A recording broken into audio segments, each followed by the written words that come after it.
Okay, round 3. Just, jeez. Okay, it's probably crooked. I don't care at this point. This is the 3rd time I've tried to do this. Because this camera is, like, on the fritz.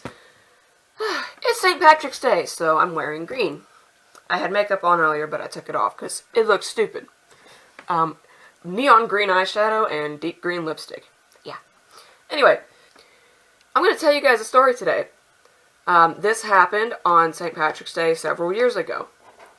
So I figured today'd be a good time to tell it. This is the story of the first time I slept with Shane. But not like that. Actual sleeping. It was like a Saturday. It had to be a Saturday. And he was over at my house with my sister and my mom and me. We were sitting in the living room watching Invader Zim because neither of them had seen it.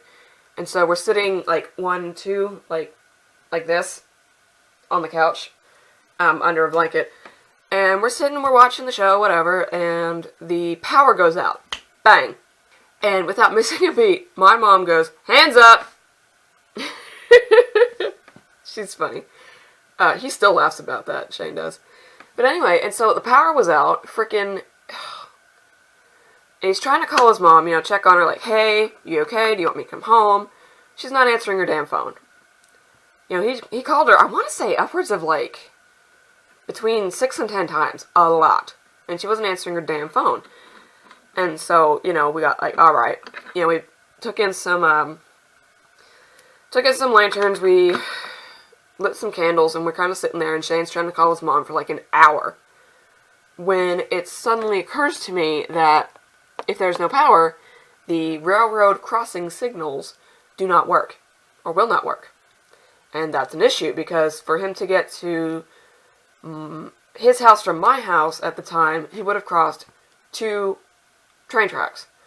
Which, given the nature of the storm, we had tornado watches, we had a tornado touch down a few counties away, it was pitch black, it was raining, like God knows what. And I told him, I'm like, no way, no, I'm not gonna let that happen, because you could get hit by a fucking train and I wouldn't even know. And my mom agreed with me, so we kind of bullied him into staying the night. We wound up, just kind of hanging around in the dark, in the heat. It was so hot. Oh my God, it was so hot. Oh, it was one of those years where spring started relatively early, and so it was like, I want to say 86 or so. It was hot. I wanted to go upstairs and get something, and because I was on the top floor, it was even hotter in there, so I said, fuck this, I'm sleeping in the living room. So what we did was, Mom and Miranda slept in her room, Shane and I slept in the living room.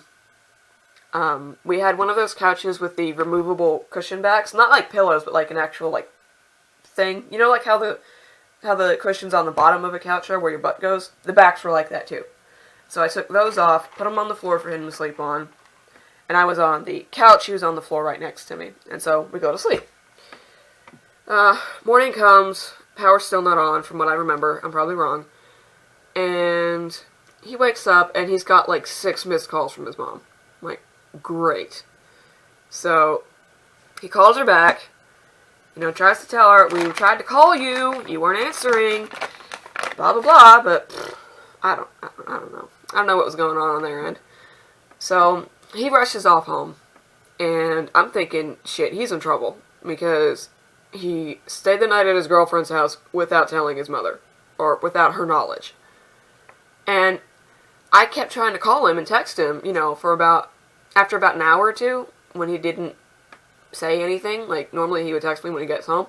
When he didn't say anything, I freaked out a little bit. So I'm calling him, I'm texting him, I'm calling him.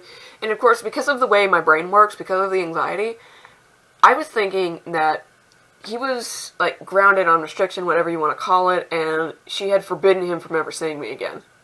And so I'm panicking a little bit. I'm like, what the fuck is going on?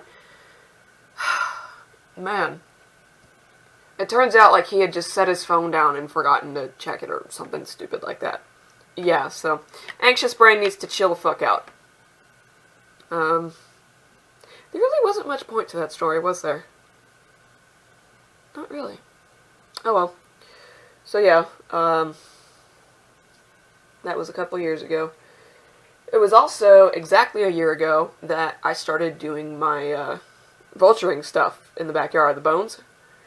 After a solid year, the first set I picked up, they have been macerated, they've been degreased, they've been, stripped of flesh. They're basically just bones at this point. Degreasing is pretty much done. That gets all the fat out of the bones so they don't turn yellow and waxy. And what's next is to do a hydrogen peroxide bath, which you have to dilute with water to some concentration. I'm not sure. I'll have to double check that. But when I do that, you guys will see it. They really don't even smell anymore. That's the thing, is because I'd let them sit in the bucket back there for like 6 months. The last time I remember checking them before a couple days ago was like around Halloween. So yeah, a while. And I was concerned they were gonna like turn to soup or something. So I opened it up, I'm bracing myself, and I went, oh. And I look, and they're there, they're good.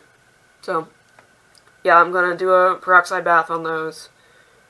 You guys will see that. I'm rambling. I really don't know why I'm doing a video today. I don't know. I'm gonna go eat something. I'm just not even, I can't even right now. Like, what the fuck am I trying to do right now? Anyway, thanks for listening to my incoherent ramblings, more so today than usual.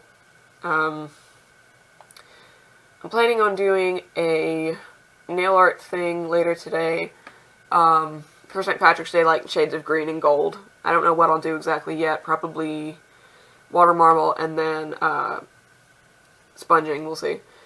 And after that, once the house is cleaned up a little bit, I'm going to try to get some more Undertale done. Hopefully it won't fuck up on me like it did last time. It wasn't the game that screwed up, it was my computer, and if you follow me on Facebook, like most of you do, you know the story. Like, holy freaking shit. Ugh. But the Best Bits thing I did for that seems to be doing pretty well. I think it's hilarious, but then again, it's me. I'm always going to think I'm funny. So, again, rambling, and I'm hungry. The cats are getting into things, so I'm going to let you guys go. If you liked it, somehow, please do. If you didn't, not surprisingly, then don't. I will see you guys in whatever I do next. Bye!